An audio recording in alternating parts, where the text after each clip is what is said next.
To start, just two things. English is not my mother tongue, so if I cannot find the right words, just give me a second and I'll be there. And secondly, thanks you. As you can see, my name is Gómara. I work at Vodafone as a business development area in the tourism industry, and I would like to share with you the next 30 minutes more or less, talking about big data and the new technologies can help us to better understand customers and at the end take smarter decisions. How many of you are baseball fans? Just one? Well, I was expecting that here, yeah. So so maybe you know Astros from Houston or not? Yes, you know him.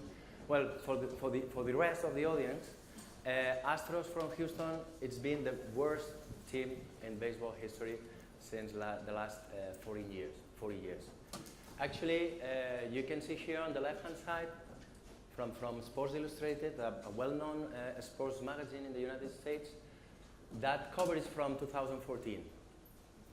And as you can see over there, they were predicting that in 3 years, the Astros will win the World Series of baseball, which is like the NBA or champions here, you know. And Jeff Hudson, who's the general manager for the team, in the interview, was telling that they were trying a new approach on analyzing data, putting at risk what the traditional scouters did, that was based on the facts, on the past facts. I mean the statistics on the players. They were just putting in the middle new factors, like how the impact of that specific player will how that specific player will impact in the rest of the team. It was based on a very pure statistical method, and they were beginning to play with that kind of new information, not traditionally used. As you can see on the right-hand side, 3 years later, that's the cover for the same sports magazine, 2017, the Astros from Houston defeated the all-powerful Dodgers, so they won the championship. How does really big data help on that success? Well, that's something that we really don't know. What we do really know is that for the general manager and the staff, technical staff, they understand it was a key factor for their success because they began to do things in a different way. I had the opportunity to attend Juan Verde's talk during the last Mobile World Congress. Juan Verde is a Spanish guy from Canary Island who had been in an important roles during the Obama's administration, the first one, and in particular they were telling us that in the first campaign, they were obviously in the administration and the organization of the campaign, Obama really had to, the entire organization were trying to find different ways to understand what was the profile of the potential voters, and also to get fundings for the campaign, because they were, you know, they were not that powerful at the first campaign. They told us that every Friday they had 2 hours. They called the open hour, the open doors. Sorry, the open doors. They had 2 hours, so anybody on the team could just jump in to the office and share the ideas they had. So they told us that one day, when a data scientist that was part of that team came into the office and said, "I found out something amazing and incredible. Women between 25 and 45 years from states of Washington and New York, they are really crazy about George Clooney." So Juan says, well, like a bit of surprise, what I am supposed to do with that information. So she gave, we can organize a raffle, so you can buy a ticket that gives you the option. The prize was a dinner with George Clooney and Obama at the house of George Clooney in LA, going with a friend and flying with a private jet. They raised $7 million in 48 hours. Amazing, right? So That's important of understanding who is your customer, or at least try to understand who's your customer. Couple of 3 weeks ago, we had this online platform, Observatorio Vodafone de la Empresa, which is an online platform which tries to help understand what's the digital process of the industries in Spain, public administration, but also the enterprise businesses. And we were publishing the report from this year, trying to understand what's the state of art of digitalization within the industry here in Spain. It's online. I mean, if you don't know that platform, I invite you to go in there because that's a lot of information, interesting information of all kinds. And particularly, I just put here a couple of numbers, interesting numbers, based on hospitality industry here, and also remarking for the Internet of Things and big data and analytics, which is the mainly trends nowadays on terms of analyzing information. As you can see, the numbers are not that, I don't know, nice, you know. 24%, 31% about analysis and big data. And this is trying to show the importance the businesses are telling us, for them, the importance of investing money on that technologies. As you can see in the below picture, 52, the red part, the biggest one, 52% of the interviews says that the level of need to have or improve big data analytics, that they don't see it as a priority now. That interviews, I mean, that the Observatorio Vodafone de la Empresa we had a lot of interviews, around 2,500 interviews in all different organizations and different levels within the organization: general managers, intermediate managers, technical staff. So we try to get a broader picture about the different parts of the industry on specific items here. And why is that?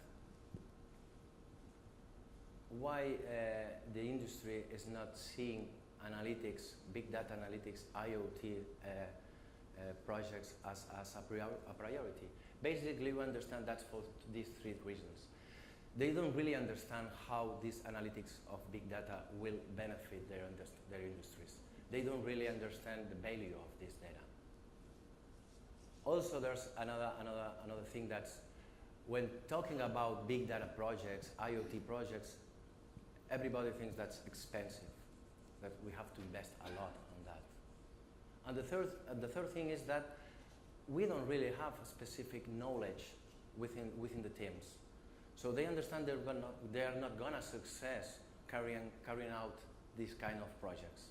That's why that kind of projects are not on the top of the priorities of the main industries here, at least here in Spain. And that's correct.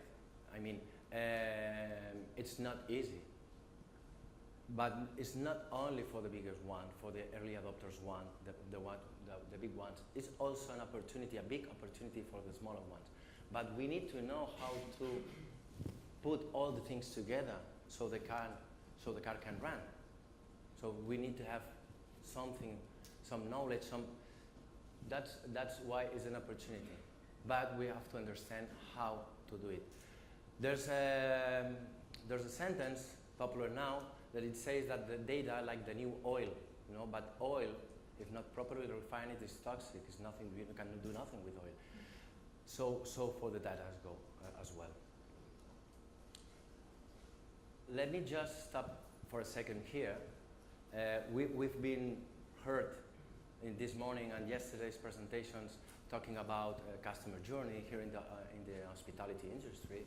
And let me just stop here to show how, from a telco operator, which is Vodafone, we see this. The technology and the millennials have revolutionized the way things goes now. There's a lot more information now online than before. So, for example, TripAdvisor is the first source of information in terms of traveling. So we go online to get inspired, to see where I can go, where's my next destination. On top of that, 85% sorry, of the travelers make their choice online. And besides that, 55% of this choice are made from a mobile device. So it's not only that I have to be online, I need to understand what are the different platforms. So if I want to make a customer experience better for my potential customers, I need to be aware of that as well. But this is the inspiration phase, what we call informed travel. We do know how to dig information to understand where I want to go or what I want to do. But then when I'm during the process of the travel, if I'm coming here to Barcelona because I decide to go here to Barcelona, then I'm still deciding things. I'm still getting inspired to do things. That's the connected phase. I mean, more than 70% of the bookings are made the same day using mobile devices, mobile platforms. So we have to be aware of that also. Millennials, on average, takes like 8 seconds before making a decision.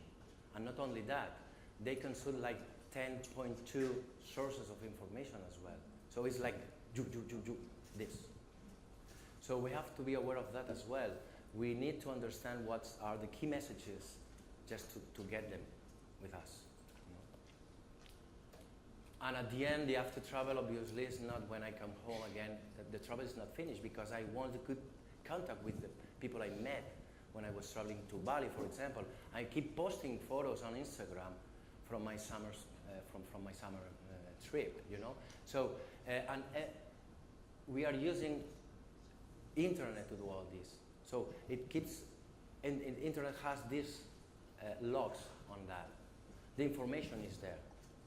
We have to understand how to get this information to understand better our potential customers. As I said, and that from a business perspective, but then we don't have to forget that we work with humans, with people, so that's our base customers here in the hospitality industry, but not only the customers, also our staff, our own staff. So technology needs to help us to do a better management all of these different phases. From a customer knowledge perspective, I mean, if I understand more, if I know more, if I know what my customers may like, I can give them a better customer experience. Millennials, which are most of the audience here, have a more broadened experience in terms of traveling than maybe our fathers, because there are different motivations to travel.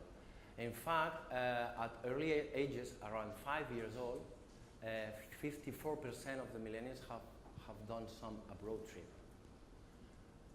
That makes a big difference from our fathers, that they don't used to go abroad.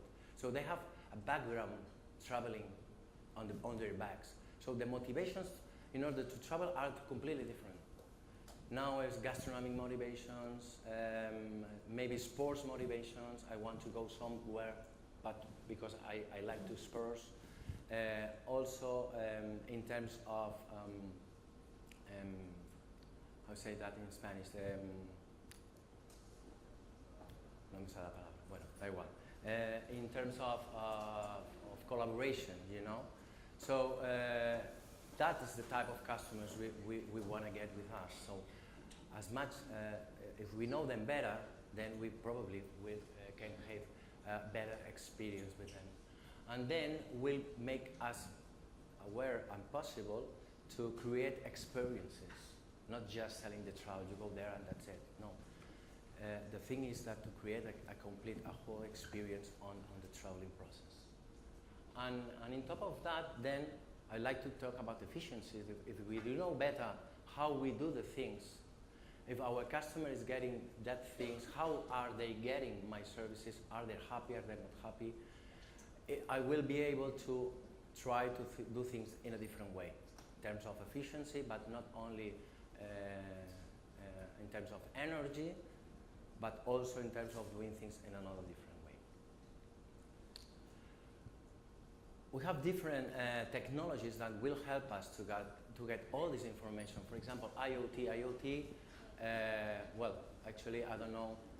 I understand you know what IoT means. It's connecting things, you know. But nowadays, the traditional IoT, it's not that easy.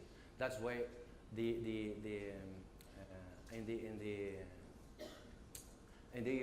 the report you say that it was a very low percentage because behind the IoT there is a complex organization, there are complex architecture. There are hubs intermediate where the devices talk to these hubs and then that sends the information to the cloud. On top of that, also the cost of transmissions via 3G or 4G are not cheap. So we have to understand how that specific project will benefit to you in order to invest on that kind of projects. Let me, for example, give you just some examples. Transport and logistics, they are having around 17% year-on-year growth on adopting that technologies. Manufacturing is around 20%. Retail is about 21%. Hospitality is not there, but it will be. Yeah? That is not only for that past year. This is right 2-3 years ago. That kind of growth year-on-year. On Vodafone, we want to take that to the next step, the next level. Narrowband IoT. Does anybody know what narrowband IoT is? No? Well, actually, narrowband, as it says, it uses the same bandwidth, you know, the 3G, 4G, but in a narrowband. Okay, so there are pros and cons. Obviously, the cost of transmission are much, much, much lower. So you can just get rid of a very big investments on transmission data. And the other thing is that it allows us to connect what we never thought it could be connected. For example, a small sensor, imagine a big resort with a golf field, you know. Imagine that we can put some different sensors to get the salinity of the field, the humidity, the temperature, in terms of decide when I will water the field. That will save us a lot of money because if for example, it's like today, it's a rainy day, that it's not necessary to water field. So that the technology can help us in this direction. And what was happening before, that it was much more expensive to put all those sensors around all the field because you need to cable them. Or use 3G, 4G, which will increase the cost on the transmission data. So narrowband will help us in that sense. Let me give you some examples. For example, an airline seat connected to the passenger that could give to the cabin crew levels of anxiety, body temperature, so the cabin crew can know if someone is feeling sick, for example, during the trip. Or mattress connected, so the people in the hotel can actually know if I had or not a nice sleep, or maybe I'm tired because I had not that good night, you know? So that kind of information can be, we can have that kind of information in order to process, and we can decide whether we use it or not. But this is something that can be done now. I mean, this is not future, this is now. Now, narrowband IoT, in fact, in Spain, we are pilot. It's all across Europe right now, but we were piloting this here in Spain, and we have different kind of projects using already this kind of technology. Not only Wi-Fi. Why do I say that? Well, actually, Wi-Fi is, I don't know if the most, but at least one of the more important services in a hotel. Actually, if there are not good connectivity or not Wi-Fi at all, maybe you can have some bad reviews online. So, and we are giving it for free. Nobody expects to pay for a Wi-Fi connection today. Well, that's an opportunity, because not only is giving the Wi-Fi, we need to ensure a good service of connectivity. Because there's nothing worse than having a Wi-Fi and that you cannot browse internet or open Instagram or whatever. So we can get valuable insights from that kind of technology. As you can see on the back, from a technical perspective, obviously, like what are the main rush hours of use, what are the peak ones, the valley ones, concurring connections, bandwidth consumption. So I can even predict if I have too many users connected at the same time, I can predict a bad experience, for example, and then I can adjust something on that. Or maybe I can prevent them from not connecting. But for example, here on the lower part, we can draw that heat maps, based on the Wi-Fi connection. You see the red ones are the ones where are more people concurred, but for example, we have that corner over there that's empty. Maybe we can think about that and having another use to that corner empty over there. So I don't need to have the people all at once in the same place. Okay, but not only that, we can give, how to say that, we can give an easy to use access to the internet. There's nothing that that worries me most, that the typical paper with the passcode in it, that in the reception you normally get. And then you have to open the internet and then put that specific key that it's not easy to remember. You have to read it. There are technologies today that we can just single sign on to the Wi-Fi using social media accounts, or that kind of things. And it's easy to use and it's fast. And most of us, we are not much concerned about giving okay, I accept, go. So based on that type of connection, then we can get insights like over there. We can get profiles from Facebook, from Twitter. We can understand if I like music or like sports. All the information is there, and we are giving access to them for free, basically. So we can have all this information within our organizations. We need to understand how to cross it, obviously. But this information is over there. And it will give us a lot of power in terms of how I'm going to treat that customer or that customer. And from a telco operator, which we are, what kind of information do we have? Do we have what we call telco data? We here at Vodafone in Spain, we have more or less 14.5 million users, and we are getting events. We are getting 10,000 million events per day. That's why it's called big data, because you need to store that and then process it.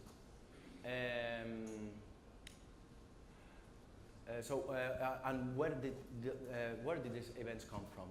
Actually, it comes from when we receive a call, when we make a call, when we receive an SMS or make an SMS, all that kind of interaction between the device phones, the mobile phones, and the network. There are a lot of message exchange within that infrastructure.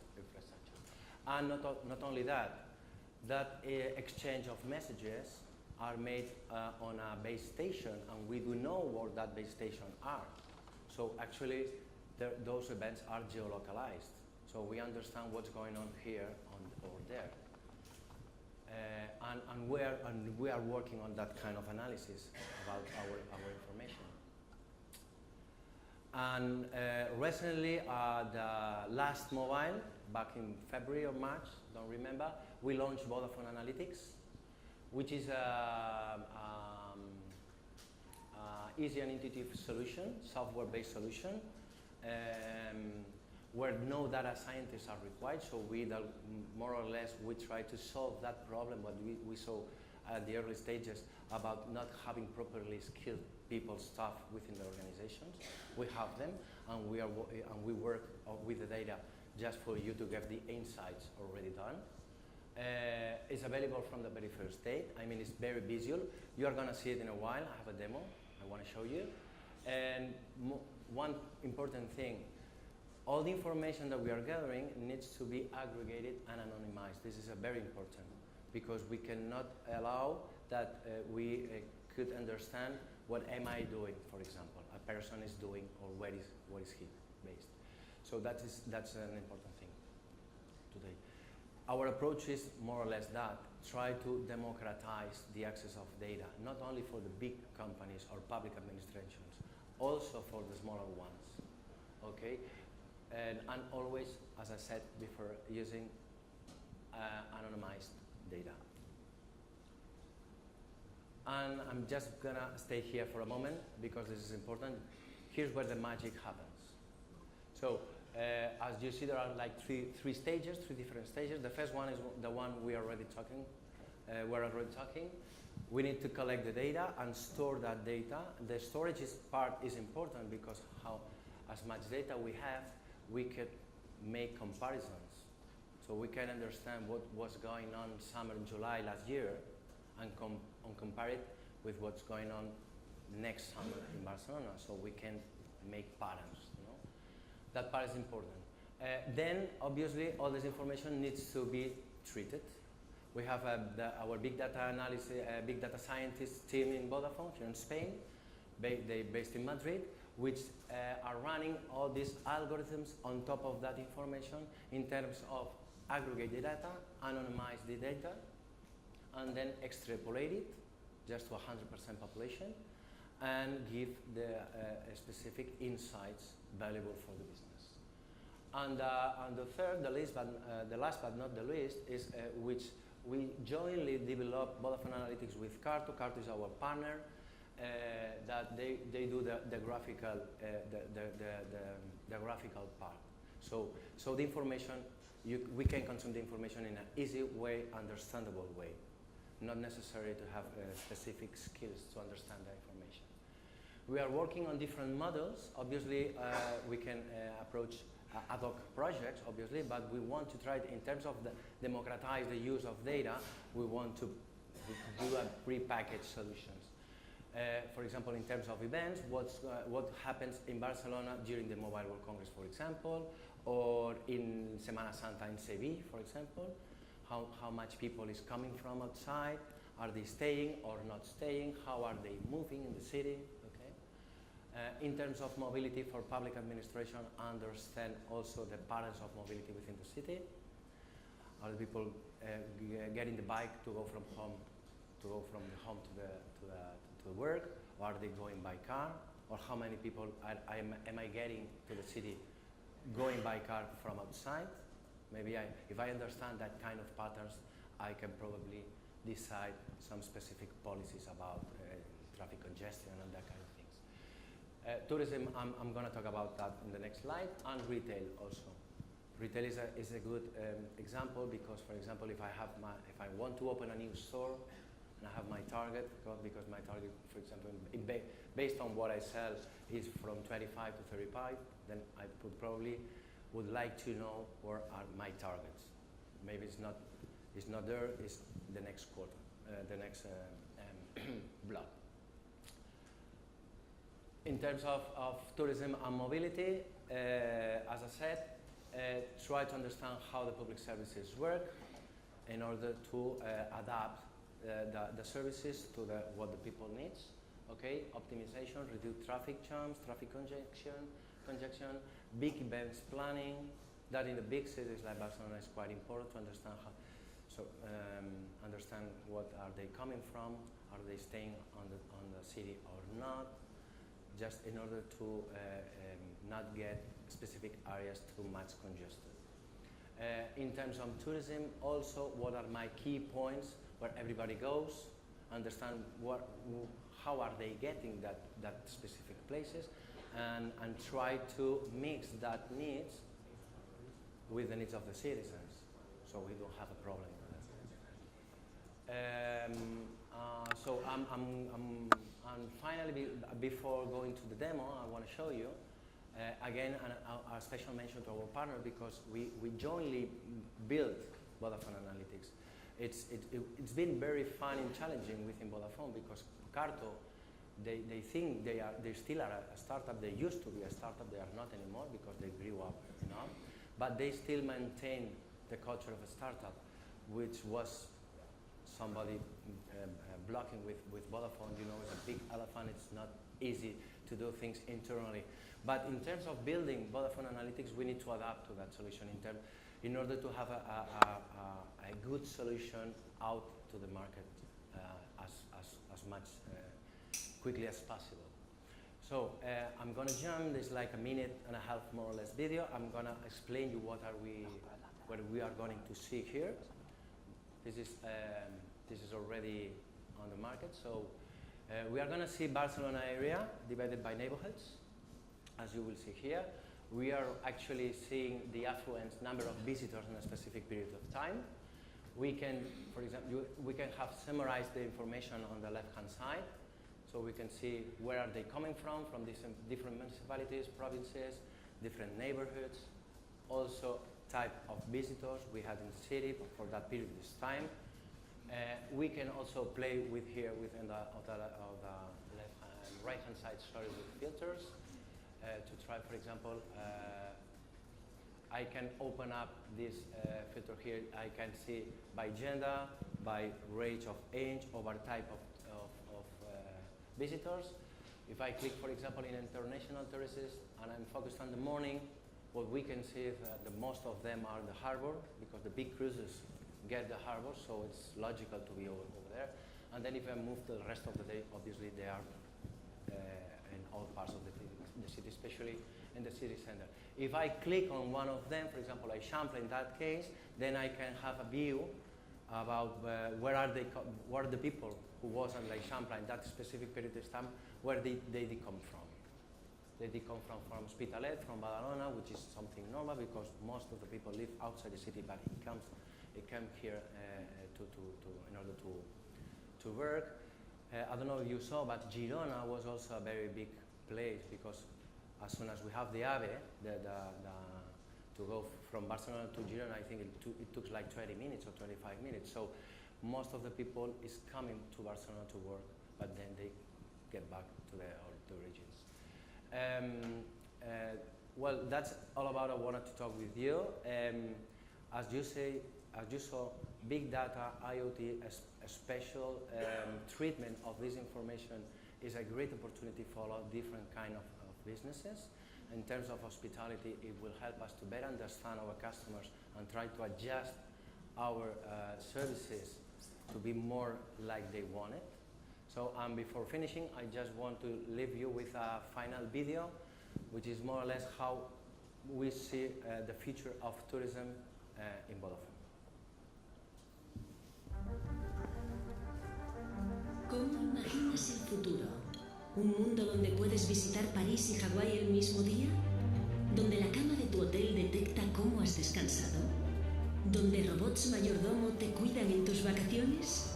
Imagina otra vez. Estas tecnologías ya se usan en uno de los sectores que impulsan la nueva era digital, el turismo.